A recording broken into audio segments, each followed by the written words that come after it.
वो क्या पढ़े थे?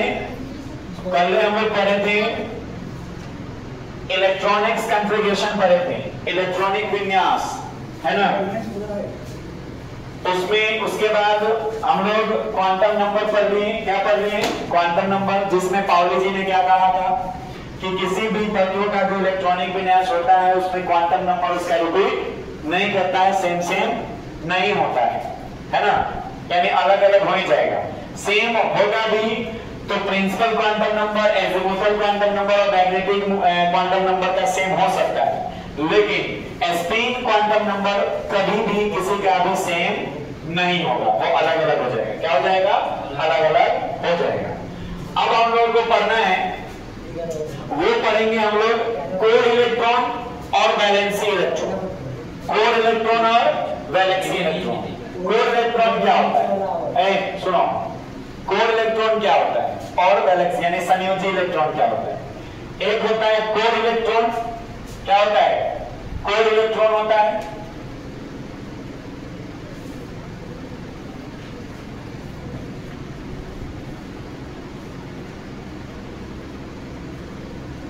कोर इलेक्ट्रॉन होता है। क्या होता है? संयोजी इलेक्ट्रॉन। क्या होता है? संयोजी इलेक्ट्रॉन। संयोजी इलेक्ट्रॉन होता है।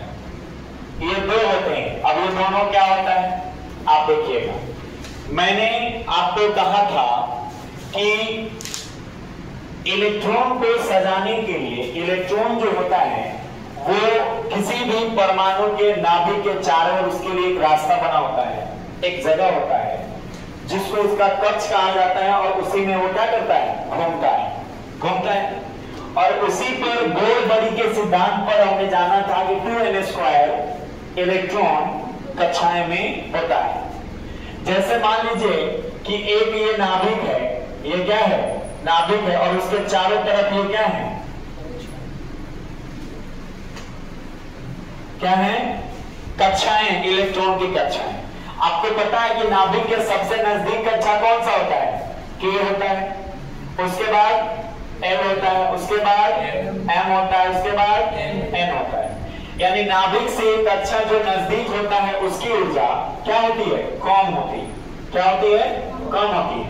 और नाभिक से जितनी कक्षाएं दूर जाते हैं उतना ही उसका ऊर्जा क्या होता है? अधिक होता है। क्या होता है? अधिक होता है। मैंने इसमें कहा था कि जब भी किसी इलेक्ट्रॉन को अपनी कक्षा छोड़कर बाहर वाली कक्षा में जाना होगा तो ऊर्जा को क्या करना पड़ेगा? ग्रहण करना पड़ेगा। क्या करना पड़ेगा? ग्रहण करना पड़ेगा। और जब बाहरी कक्षा में से अपने से पीछे आने वाली कक्षाओं यानी अपनी कक्षा में जाना है और नीचे जाना है तो उसमें अपना क्या करना पड़ेगा? ऊर्जा का त्याग करना पड़ेगा। लेकिन अपनी कक्षा में अगर कोई इलेक्ट्रॉन घूम रहा है तो उसको किसी भी प्रकार की ऊर्जा की कोई जरूरत नहीं होती, किसी प्रकार की कोई ऊर्जा की जरूरत नहीं होती। इसी बात पर मैक्सवेल ने एक बात कही थी, है कि नहीं? जिन्होंने कहा था कि इलेक्ट्रॉन जब किसी कक्षा या वृत्ताकार पथ पे कोई भी पिंड या वस्तु घूमता रहता है ना इलेक्ट्रॉन, तो उसको उसमें ऊर्जा का क्या होता है? ह्रास होता है, यानी लॉसेस होती है एनर्जी का। अब जब एनर्जी का लॉस होता है तो धीरे धीरे कोई चीज घुमाई रहेगा और अचानक से सुस्त हो जाएगा। तो मैक्सवेल कहा था कि इलेक्ट्रॉन अपनी कक्षा में घूमते रहता है तब तक जब तक उसके पास ऊर्जा रहती है, और जैसे ही उसका ऊर्जा खत्म होता है वो नाभिक में क्या हो जाता है? गिर जाता है। क्या हो जाता है? गिर जाता है ना? तो जिस समय रदरफोर्ड ने ये बात कही थी उसके बाद मैक्सवेल इनकी बात को काटे थे, और देन उसके बाद फिर नील्स बोर ने बोर-बरी का सिद्धांत देकर इसमें ये बातें फिक्स कर दिया उनकी और कहा कि ऐसा कुछ नहीं होता है। हाँ, ऐसा होता है कि जब कोई कक्षा से दूसरी कक्षा में जाता है तो उसमें ऊर्जा का या तो लेना पड़ता है या ऊर्जा को छोड़ना पड़ता है। ये बात उन्होंने कहा। और किस कक्षा में कितने इलेक्ट्रॉन रहते हैं उन्होंने कहा 2n² इलेक्ट्रॉन रहता है हर कक्षा में। कक्षा में कितने इलेक्ट्रॉन होंगे? 2n²। उसके हिसाब से हमने देखा था कि K में कितना? K यानी पहली कक्षा में हमने देखा था कि 2 रहेगा। L दूसरी कक्षा, उसमें हमने देखा था क्या रहेगा? 8 रहेगा। M तीसरी कक्षा और उसमें हमने देखा था कि क्या रहेगा, 18 रहेगा। और n चौथी कक्षा, उसमें हमने देखा था कि क्या रहेगा, 32 रहेगा। इसके आगे और बढ़ा सकते हैं, है कि नहीं? तो बस हमको पता है कि इस जितने भी हम ये जो बनाए हैं मॉडल, उस मॉडल में पहली कक्षा में 2 इलेक्ट्रॉन, पहली कक्षा में 2 इलेक्ट्रॉन रहेगा। क्या रहेगा, 2 इलेक्ट्रॉन रहेगा। पहली कक्षा में क्या रहेगा, 2 इलेक्ट्रॉन रहेगा, यानी पहली कक्षा में 2 इलेक्ट्रॉन हमने बैठा दिया। चलिए दूसरी कक्षा में कितना रहेगा, 8 रहेगा। दूसरी कक्षा में भी चलो 8 बैठा देते हैं। 2 3 4 5 6 7 8 हो गया कि नहीं?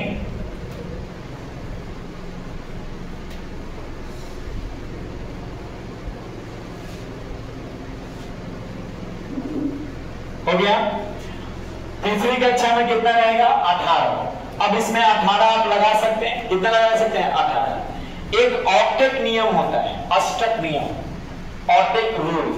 क्या होता है, ऑक्टेट रूल होता है, यानी अष्टक नियम होता है, जिसमें कोई भी तत्व अपनी बाहरी कक्षा में 8 गो इलेक्ट्रॉन रखना चाहता है।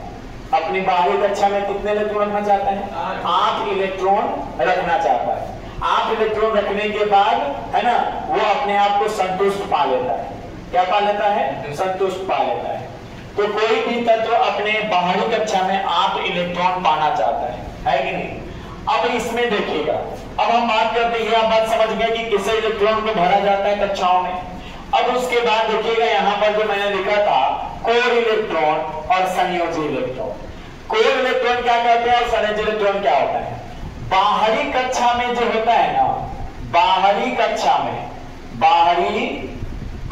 में जो इलेक्ट्रॉन होता है, बाहरी कक्षा में जो इलेक्ट्रॉन होते हैं, बाहरी कक्षा में जो इलेक्ट्रॉन होते हैं, वो क्या कहलाते हैं, संयोजी इलेक्ट्रॉन। मान लीजिए कि हम सोडियम का लिखे, सोडियम का कितना होता है, 11। सोडियम का कितना होता है, 11। 11 का मतलब 11 परमाणुओं को हमें भरना है। उसका इलेक्ट्रॉनिक विन्यास हमने इस तरीके से बनाया, पहले में 2, दूसरे में 8 तो 10 हो गया, और बाहरी में क्या होगा, 1 होगा। यानी इसके बाहर का इलेक्ट्रॉन, यानी जो बाहर का होगा उसको क्या कहेंगे, संयोजी कहेंगे। क्या कहेंगे, संयोजी इलेक्ट्रॉन कहेंगे। क्या कहेंगे, संयोजी इलेक्ट्रॉन कहेंगे। और भीतर का जो दोनों हो गया, ये भीतर का जो दोनों हो गया, है ना, भीतर का जो दोनों हो गया, उसी को क्या कहते हैं, कोर इलेक्ट्रॉन कहते हैं। क्या कहते हैं, कोर इलेक्ट्रॉन कहते हैं। क्या कहते हैं, कोर इलेक्ट्रॉन कहते हैं। बात समझे कि नहीं? बाहरी कक्षा के इलेक्ट्रॉन को संयोजी इलेक्ट्रॉन कहते हैं, और बाद बाकी जो भीतर के इलेक्ट्रॉन को क्या होता है, कोर इलेक्ट्रॉन। यानी भीतर के इलेक्ट्रॉन, भीतरी कक्षा के इलेक्ट्रॉन, भीतरी कक्षाओं के इलेक्ट्रॉन, भीतरी कक्षाओं के क्या इलेक्ट्रॉन को क्या कहेंगे, कोर इलेक्ट्रॉन कहेंगे। तो कोर इलेक्ट्रॉन और संयोजी इलेक्ट्रॉन में बताइए कोई दिक्कत है कि किसको कहते हैं? बाहर जो रहेगा बाहरी कक्षा में, देखिए बाहरी कक्षा में आए, आपका कोई और मन है, जैसे आपका मन है कि हम लिखते हैं नाइट्रोजन।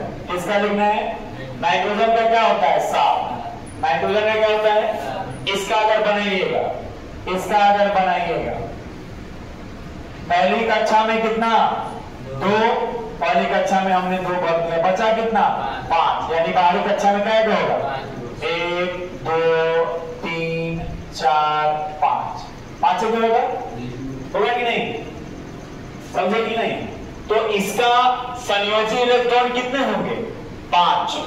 संयोजी इलेक्ट्रॉन कितने होंगे, क्योंकि बाहरी कक्षा में क्या है, और कोर इलेक्ट्रॉन कितना होगा, 2, क्योंकि भीतरी कक्षा एक ही तो है। आपका मन और चीज लिखने का है, जैसे मान लीजिए आपको लिखने का है जिंक। जिंक कितना होता है, 30। कितना आता है, 30। यानी पहली कक्षा में आपको लिखना है, दूसरी कक्षा, तीसरी कक्षा, चौथी कक्षा, है ना, कितनी कक्षा, दूसरी कक्षा।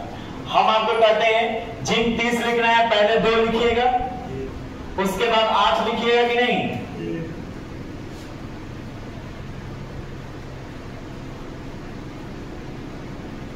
8 हो गया, 2 8 10 हो गया। अभी भी हमको 20 को लिखना है। तो तीसरी कक्षा में होता कितना है 18, लेकिन हम भरेंगे कितना 8। क्यों? क्योंकि कोई भी तत्व अपनी बाहरी कक्षा में कितना लाना चाहता है 18 लाना चाहता है। कितना लाना चाहता है 18 लाना है। 18 करें 8 लाना चाहता है। क्या लाना चाहता है 8 लाना चाहता है। 8 ही रखना चाहता है क्योंकि वो उससे संतुष्ट हो जाता है। और उसी 8 को कोई भी तत्व जो अपनी बाहरी कक्षा में 8 इलेक्ट्रॉन रखना चाहता है उसी को हम लोग अष्टक नियम कहते हैं। क्या कहते हैं अष्टक नियम। अब इस जिंक को हमको बाहर आप 18 बढ़ी या 8 करके बढ़ी है कि नहीं। आपको जो भी बाहर मिलेगा, अभी बहुत सारा भराएगा इसमें भराएगा ना, तो जो भी आपको बाहर मिलेगा, जैसे 8 भर दिए 8 भर देंगे तो कितना हो जाएगा 18 होगा। फिर 18 बढ़ेंगे तो 18 करें 8 बढ़ेंगे तो 24 होगा। और 24 के बाद बचेगा कितना 6। कितना बचेगा यानी बाहर की कक्षा में कितना हो जाएगा 6। तो संयोजी इलेक्ट्रॉन तो वही ना कहे 2 और 8 10 हो गया। 10 8 18 18 8 26 18 26 और 26 से बचा कितना 4 गो बचा ना। क्या बचा 4 गो। तो 4 गो उसका क्या हो जाएगा संयोजी इलेक्ट्रॉन हो जाएगा। क्या हो जाएगा। और ऐसे अगर 18 भरते तो 10 यहाँ हो जाता 2 8 2 8 कितना हो गया 10 और 10 18 10 और 18 28 हो जाता। बाहर कितना आता 2 आता। तो संयोजी इलेक्ट्रॉन 2 हो गया। कितना हो गया 2 हो गया। तो वो देखेंगे कैसे हिसाब से भरना है अष्टक नियम से बताएंगे। लेकिन आप यहाँ 18 को भरिएगा क्या को भरिएगा 18 को संयोजी इलेक्ट्रॉन कितना आएगा 2 आएगा। कितना आएगा और 8 8 करके भरिएगा तो कितना आएगा 4 आएगा। तो हम लोग समझेंगे क्यों अलग अलग होता है कि नहीं। पहले हमको समझाना चाह रहे थे वो समझिए कि कोर इलेक्ट्रॉन और संयोजी इलेक्ट्रॉन क्या होता है। कोर इलेक्ट्रॉन और संयोजी इलेक्ट्रॉन क्या होता है कि नहीं। अब कोर इलेक्ट्रॉन हो गया संयोजी इलेक्ट्रॉन हो गया, दोनों में कोई अंतर। हमको इससे बारे में ज्यादा नहीं समझना है, हमको इसका प्रयोग करना है। क्योंकि बाहरी कक्षा में जो इलेक्ट्रॉन होता है उसको हम लोग संयोजी इलेक्ट्रॉन कहते हैं और उसी संयोजी इलेक्ट्रॉन से ही संयोजकता मिलता है। क्या मिलता है संयोजकता मिलता है। क्या मिलता है संयोजकता मिलता है। और संयोजकता ही किसी तत्व को जोड़ते समय कारगर होता है। या बाहरी कक्षा में कितना इलेक्ट्रॉन है उतना ही वो किसी से लेता है और या किसी को देता है कि नहीं। बात समझ में आ रहा है। तो आगे हम लोग पढ़ेंगे और उसमें हम लोग पढ़ेंगे संयोजकता। क्या पढ़ेंगे संयोजकता। इसमें कोई दिक्कत नहीं है। चलिए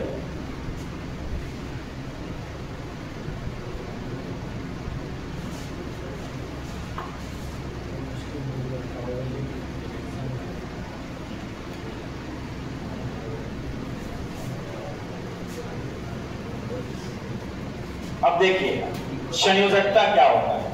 संयोजकता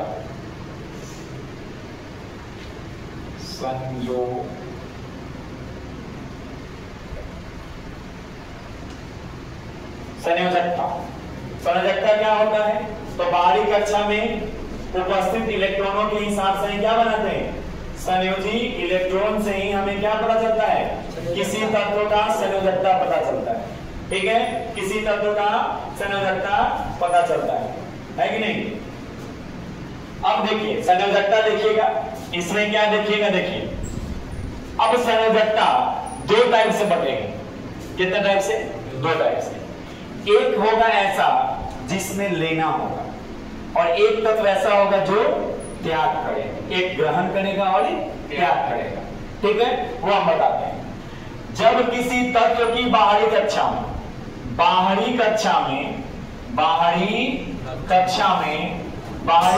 में अगर एक इलेक्ट्रॉन हो या 2 हो या 3, बाहरी कक्षा में 1 हो या 2 हो या 3 हो, ये क्या करेगा त्याग करेगा।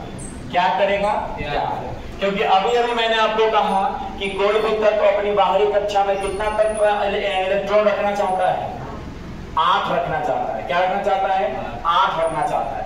लेकिन ये 1 2 3 है, इसको चाहिए 7 गो इलेक्ट्रॉन, इसको चाहिए 6 इलेक्ट्रॉन और इसको चाहिए 5 इलेक्ट्रॉन। तो बताओ 5 गो लेना में ज्यादा आसान पड़ेगा कि 3 गो दे देने में आसान पड़ेगा। किसी 5 वस्तु को लेने में जितना कठिनाई होगी, क्या उतना ही कठिनाई 3 वस्तु को दे देने में होगा? नहीं होगा, नहीं होगा ना। तो क्या करता है, ये लेने के लिए इतना ऊर्जा की जरूरत उसको बहुत पड़ेगी, इसके पास उतना ऊर्जा नहीं रहता है, तो कहता है ठीक है कि मैं क्या कर दूंगा, त्याग कर दूंगा। तो जिस तत्व की बाहरी कक्षा में 1, 2 या 3 इलेक्ट्रॉन आते हैं वो त्याग कर देते हैं। क्या कर देते हैं? त्याग कर देते हैं। जैसे अभी हमने आपको लिखा था, सोडियम लिखे थे ना, सोडियम लिखा था। सोडियम में क्या होता है? 11। सोडियम में 11। जैसे 11 को लिखेगा तो 2, 8 और 1 लिखिएगा ना। अब ऐसे ऐसे बनाएंगे क्या? ऐसे ऐसे बनाएंगे बार बार क्या? ये आसान है लिखना, जल्दी लिखा जाएगा, ऐसे बनाने की कोई जरूरत नहीं है कि नहीं? तो हम ऐसे लिखते हैं। अब देखिए इसके पास बाहरी कक्षा में क्या है? 1 है। बाहरी कक्षा में क्या है? 1 है। अब जब बाहरी कक्षा में 1 इलेक्ट्रॉन है तो ये क्या करेगा? त्याग करेगा। क्या करेगा? इस 1 इलेक्ट्रॉन को त्याग करेगा। क्या करेगा? त्याग। और मैंने कल ही कहा था आयन, जब भी कोई तत्व किसी अपने इलेक्ट्रॉन का त्याग करता है तो उसमें क्या आता है? क्या आता है? कोई जब अपने इलेक्ट्रॉन का त्याग करता है तो क्या होता है? धन आयन आ जाता है। क्या आ जाता है? यानी जैसे ही सोडियम एक तत्व का त्याग करेगा, क्या करेगा? त्याग करेगा, तो ये सोडियम आयन हो जाएगा। क्या हो जाएगा? और इस सोडियम पे माइनस चार्ज की प्लस चार्ज लगेगा। क्या दो प्लस? 1 प्लस, क्योंकि 1 इलेक्ट्रॉन का त्याग किया है। ठीक है। अब मैग्नीशियम की बात करते हैं। मैग्नीशियम की बात करते हैं, कितना होता है? 12। इसका लिखेंगे तो 2, 8, 2। ये भी क्या करेगा? इस 2 का त्याग करेगा। क्या करेगा? त्याग करेगा। तो इस पे क्या आ जाएगा? धनायन आएगा, लेकिन कितना? 2 आएगा। कितना आएगा? आप ऐसे लिखिए, चाहे इसको डबल प्लस लिखिए, ऐसे लिखिए। उसके बाद एल्यूमिनियम की बारी। एल्यूमिनियम का कितना होता है? 13। कितना होता है? 2, 8, 3। 2, 8, 3।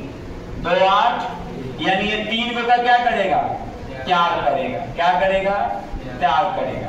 तो इसमें एल्यूमिनियम क्या आ जाएगा? +3, या इसी को एल्यूमिनियम प्लस करेंगे। बात समझे कि नहीं? कोई दिक्कत इसमें? 1, 2, 3 के बदले 4, 5 आ गया तो बता रहे हैं। अभी 1, 2, 3 समझा रहे हैं।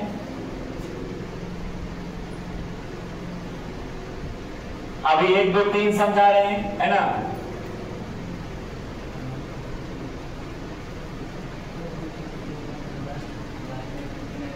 अगर किसी तत्व की बाहरी कक्षा में 1 या 2 या 3 इलेक्ट्रॉन होगा तो वो क्या करेगा? त्याग करेगा। जैसे सोडियम के परमाणु संख्या कितनी? 11। तो उस पर इलेक्ट्रॉन भी 11 होंगे। उसका अगर हम इलेक्ट्रॉनिक विन्यास लिखें तो 2, 8, 1 होगा, यानी बाहरी कक्षा में 1 इलेक्ट्रॉन। और वो 1 इलेक्ट्रॉन को क्या कर देगा? त्याग करेगा। तो किसमें कन्वर्ट हो जाएगा? सोडियम आयन में। उसके बाद मैग्नीशियम भी, जिसके बाहरी कक्षा में 2 इलेक्ट्रॉन होता है, 2 इलेक्ट्रॉन का त्याग करके किसे बदल जाएगा? मैग्नीशियम आयन में। यानी ये संतुष्ट हो गया। क्या हो गया? संतुष्ट। किसी भी तत्व के बाहरी कक्षा में 8 इलेक्ट्रॉन आ जाता है तो अपने आप को क्या मानता है? संतुष्ट मानता है। क्या मानता है? संतुष्ट मानता है। उसी प्रकार एल्यूमिनियम में भी 3 इलेक्ट्रॉन बाहर आए बाहरी कक्षा में, तो ये क्या हो गया? 3 हो गया। तो जैसे ही जितने तत्व इसके बाहर आए है कि नहीं, और जितना का इन्होंने त्याग किया है, तो वही उसका क्या कहलाता है? संयोजकता। तो सोडियम का संयोजकता कितना होगा? सोडियम का संयोजकता कितना होगा? 1 होगा। मैग्नीशियम का कितना होगा? मैग्नीशियम का कितना होगा? इसका संयोजकता क्या होगा? 2 होगा। इसका संयोजकता क्या होगा? 2 होगा। और इसका संयोजकता क्या होगा? 3 होगा। बात समझ में आया कि नहीं? समझ में आया कि नहीं? संयोजकता कैसे पता चलता है? समझ में आया? अभी तो यहाँ है, अभी और भी चीज बाकी है। तो संयोजकता यानी वैलेंसी, ये चीज आपको समझ में आया। जब बाहरी कक्षा में 1 2 3 रहेगा तब क्या होगा, कोई दिक्कत नहीं है ना। चलिए अब अगर किसी बाहरी कक्षा में, किसी के बाहरी कक्षा में कितने इलेक्ट्रॉन, 4 इलेक्ट्रॉन आ जाएंगे। कितने इलेक्ट्रॉन आ जाएंगे, 4 इलेक्ट्रॉन अगर आ जाएंगे तो 4 इलेक्ट्रॉन आ जाता है तो वो त्याग नहीं करता है, त्याग भी करता है और ग्रहण भी करता है। किसी को दे भी देता है और किसी से ले भी लेता है। यानी ये ग्रहण और त्याग दोनों करते हैं। ग्रहण और त्याग क्या करते हैं, दोनों करते हैं। ग्रहण भी करते हैं और त्याग भी करते हैं। इसीलिए कार्बन का इतना तत्व हमारे पृथ्वी पर मौजूद है।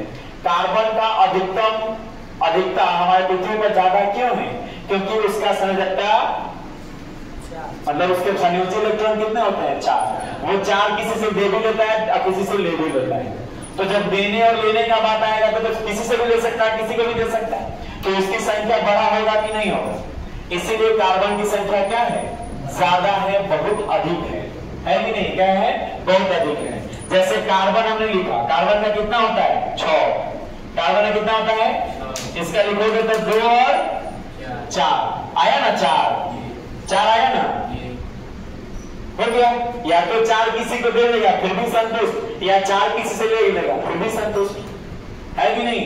चलिए तो ये था 4 के लिए, है कि नहीं, और ये 4 के लिए होता है। अब अगर बाहरी कक्षा में, अगर आप बाहरी कक्षा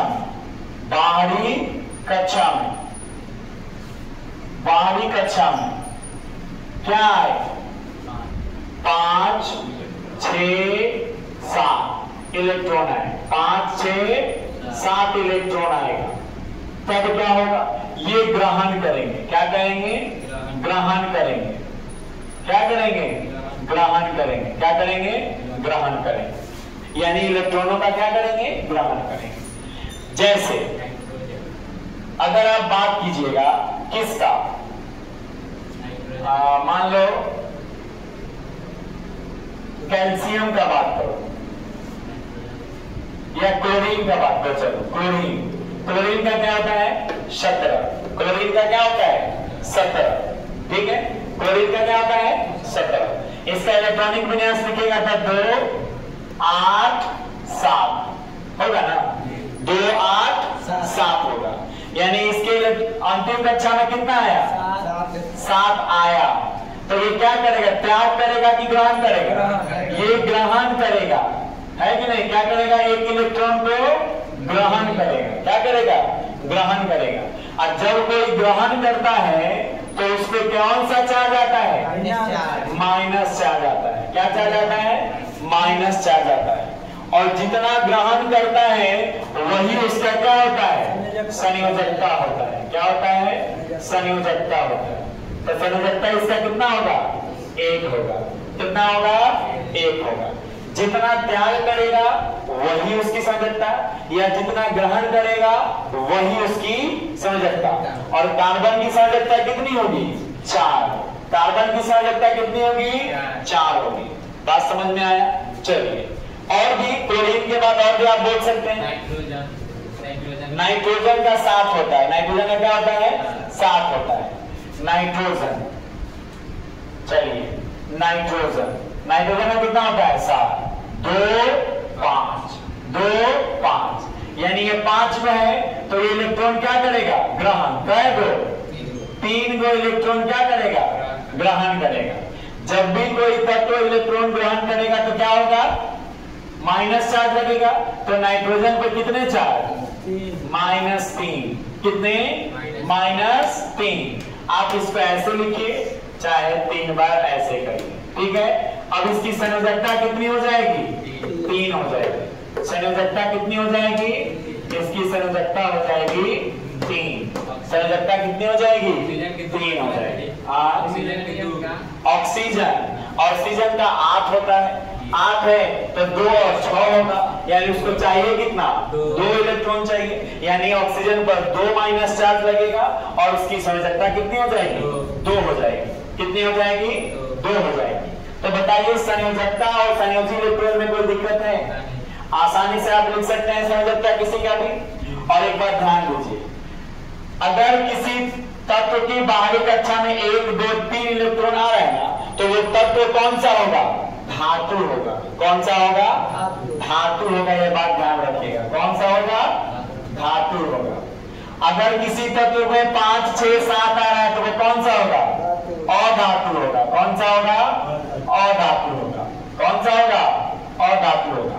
और अगर किसी में 4 आ रहा है तो वो उभयधर्मी होगा। क्या होगा? उभयधर्मी। कौन सा होगा? उभयधर्मी। उभयधर्मी कहें तो उपधातु। उभयधर्मी कहें तो उपधातु। कौन सा धातु? उपधातु। बात समझ में आया कि नहीं? यानी पूछेगा धातु के अंतिम कक्षा में कितने इलेक्ट्रॉन होते हैं, तो धातुओं के अंतिम कक्षा में कितने इलेक्ट्रॉन होते हैं? 1 या 2 या 3। और धातुओं के अंतिम कक्षा में कितने इलेक्ट्रॉन होते हैं? 5 या 6 या 7। 5 6 या 7। और एक धातु में कितने होते हैं? 4 होते हैं। अब एक चीज बच गया है। एक चीज वो क्या बचा है? अक्रिय, जिसको किसी से दुनियादारी से कोई मतलब नहीं है। वो एकदम पहले से ही संतुष्ट रहता है। पहले से ही संतुष्ट रहता है। आवर्त सारणी के 18वें सबसे लास्ट वर्ग में रखा गया है जितने भी अक्रिय गैस हैं। आप टेस्टर देखें, टेस्टर में बत्ती जलता है, नियॉन बल्ब जलता है। कौन सा बल्ब जलता है? Neon bulb. उस टेस्टर में भी कौन सा गैस रहता है? अक्रिय गैस रहता है। पहले जब बल्ब जलता था, जैसे बड़ा वाला पीला वाला लाइट जो सामने लगा हुआ होगा, है ना, वहां वो उसमें भी कौन सा गैस भरा हुआ है? अक्रिय गैस भरा हुआ रहता है। और अक्रिय गैस में इलेक्ट्रॉन की संख्या जो अंतिम कक्षा में होती है ना, वो पूरा फुल होती है, यानी 8 रहता है। क्या रहता है? 8 रहता है। यानी जो तत्व के पास नहीं होता है वो अक्रिय होना चाहते हैं, लेकिन जब अक्रिय के पास है तो उसको किसी से कोई मतलब रहेगा? नहीं रहेगा। यानी अक्रिय है, उनको किसी से कोई लेना देना नहीं है। यानी पूछेगा अक्रिय तत्व के बाहरी कक्षा में इलेक्ट्रॉन की संख्या कितनी? तो 8। कितने होता है? 8। और संयोजकता पूछेगा तो कितना? 0। संयोजकता पूछेगा तो 0। अक्रिय गैसों की संयोजकता 0 होती है। बाहरी कक्षा में इलेक्ट्रॉनों की संख्या 8 होता है। और वो कौन कौन होते हैं? देखिए, पहला आपका हीलियम होता है। ये अक्रिय गैस की बात कर रहे हैं। किसकी बात कर रहे हैं? अक्रिय तत्व की बात कर रहे हैं। कौन सा तत्व? अक्रिय तत्व की बात कर रहे हैं, है ना। ये आपको आवर्त सारणी के 18वें नंबर मिलेगा। आवर्त सारणी में, पीरियोडिक टेबल में आवर्त सारणी के 18वें वर्ग में मिलेगा, है ना। किसमें मिलेगा? 18वें वर्ग में मिलेगा पूरा। हीलियम होगा, नियॉन होगा, helium neon, क्रेप्टन, helium radon, क्रेप्टन, जेनन, radon, helium neon,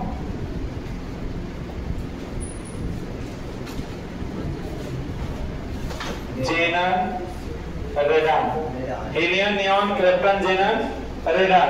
ये सब क्या है? ये क्या है? अक्रिय गैस है। क्या है? अक्रिय गैस है।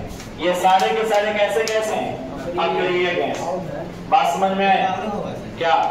एक और होना छूट गया।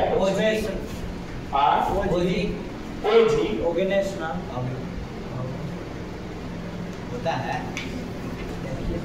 देखिए ध्यान से। Helium, neon, krypton, radon,